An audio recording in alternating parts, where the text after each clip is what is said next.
பணித்துளிகள் March 24, 2026. இன்றைய தியானத்திற்கான தலைப்பு நீடிய பொறுமையுள்ள அன்பு.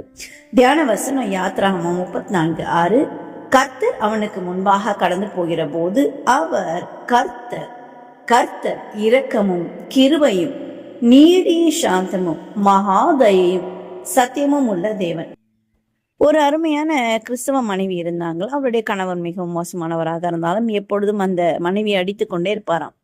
காலையில் அடித்து விட்டு வேலைக்கு சென்று விடுவாராம். சாயங்காலம் வந்து வீட்டுக்கு வருவாராம். வந்து பார்க்கும்பொழுது மனைவி அவருக்கு பிடித்தமான சாப்பாடுகளை பேஜன் மேலே செய்து வைத்திருப்பார்களாம்.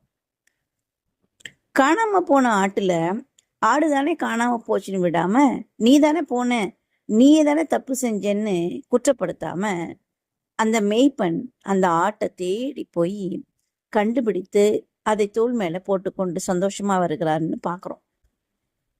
சங்கீதம் 86:15 தாவீது சொல்றாரு, ஆண்டவரே, நீர் மனதுருக்கமும் இரக்கமும் நீடிய பொறுமையும் பூரண கிருபையும் சத்தியமும் உள்ள தேவன் என்று. நாம் எல்லாரும் மனம் திரும்பி தேவனிடம் வர வேண்டும் என்று நம் ஒவ்வொருவர் மீதும் தேவன் பொறுமையாயிருக்கிறார். நம்முடைய கர்த்தரின் பொறுமையை நாம் நம்முடைய ரட்சிப்பு என்று எண்ண வேண்டுமா?